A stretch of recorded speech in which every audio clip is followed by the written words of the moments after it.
Welcome to 99 TV. నేను Lakshmi.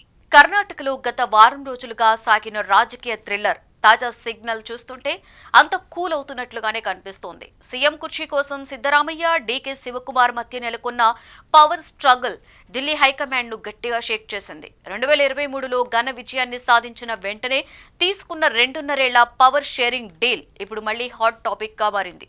DK Shivakumar deal అంటే delay, ఇప్పుడు నాకు పదవి కావాల్సిందే అని పట్టుబడుతుంటే, మరొక వైపు సిద్ధరామయ్య తన అనుభవం, తన మాస్ బేస్ పై బలమైన కార్డు వేశారు. ఈ డ్రామాకు బ్రేక్ఫాస్ట్ మీటింగ్ తో కూల్ అండ్ షార్ట్ ఇచ్చినట్లుగానే కనిపిస్తోంది. కానీ అంతా పైకి సైలెంట్, లోపల మాత్రం రాజీ ఫార్ములా డ్యామేజ్ కంట్రోల్ అనే రాజకీయ వర్గాలు చెబుతున్నాయి. డీల్లో ఏం కుదిరింది, ఎవరికి ఏమొచ్చింది, సీఎం కుర్చీ ఎవరికి, ఈ స్టోరీలో చూసేద్దాం. కన్నడ రాజకీయాలలో 2 పెద్ద పేర్లు, 2 భారీ బేస్లు, కానీ కుర్చీ మాత్రం ఒక్కటే. సిద్ధరామయ్య ఒకవైపు అహింద మాస్ లీడర్, ముస్లింలు, దళితులు, బలహీన వర్గాలలో సిద్ధరామయ్య చాలా కీలకం. మాస్ లీడర్ గా ఆయనకు మంచి పేరుంది. మరొక వైపు డీకే శివకుమార్ కర్ణాటక రాజకీయాలలో గట్టి ప్రభావం చూపే ఒక్కోలింగ వర్గానికి చెందిన లీడర్. ఇద్దరి మధ్య పెరిగిన దూరం ఢిల్లీకి చేరకముందే కర్ణాటక కాంగ్రెస్ కోట గోడలు కంపించాయి.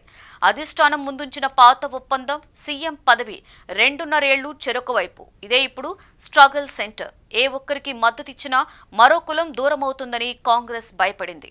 సిద్ధరామయ్య, డీకేలకు కూడా ఇదే భయం వెంటాడుతోంది.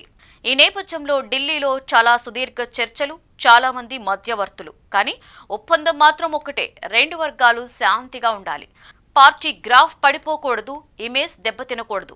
మరి తదుపరి అడుగు? ఈ రోజు ఉదయం బ్రేక్ఫాస్ట్ మీటింగ్ లో చిరునవ్వులు, షేక్ హ్యాండ్స్, ఐక్యత సందేశం, బ్యాక్ డోర్ లో నిజమైన డీల్ కుదిరింది అని విశ్లేషకుల మాట. రాజీ ఫార్ములా ప్రకారం వచ్చే మార్చ్ లేదా ఏప్రిల్ లోపు డీకే శివకుమార్ సీఎం అయ్యే అవకాశం ఎక్కువ. అప్పటి వరకు ఆయన పీసీసీ చీఫ్ గానే కొనసాగుతారు. అనుచరులకు కొత్త మంత్రి పదవులు, పార్టీ పూర్తి హోల్డ్. ఇది డీకేకు గ్యారంటీగా ఇవ్వబడ్డ బంపర్ ఆఫర్. అదే సమయంలో సిద్ధరామయ్యకి కూడా గౌరవప్రదమైన ఎగ్జిట్ ప్లాన్. ఇది ఆయన చివరి టర్మ్ అని ఆయనే పబ్లిక్ గా అన్న సందర్భాలు కూడా చాలానే ఉన్నాయి. అంటే వచ్చే ఎన్నికలలో డీకేనే కాంగ్రెస్ ముఖ చిత్రమని చెప్పకనే చెబుతుందన్నమాట.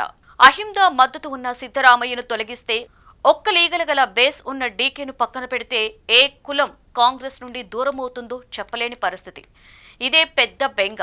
ఇద్దరి మధ్య పోరు పెరిగితే 2028 ఎన్నికలకి ముందు పార్టీ మొత్తం కూలిపోతుందనే భయం. అందుకే చివరికి కుల సమీకరణాలు, పార్టీ భవిష్యత్తు, లీడర్ల ఇమేజ్, ఈ 3 చూసే రాజీ డీల్ కుదిరింది. పైకి చూస్తే కర్ణాటక కాంగ్రెస్ లో అన్ని కూల్ గా కనిపిస్తున్నాయి. కానీ లోపల మాత్రం సీఎం కుర్చీ కోసం జరిగే సైలెంట్ పొలిటికల్ గేమ్ ఇంకా పూర్తిగా ముగియలేదు.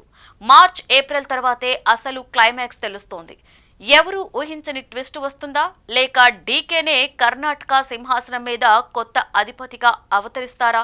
ఈ ప్రశ్నకు సమాధానం రాబోయే రోజుల్లో తెలుస్తోంది.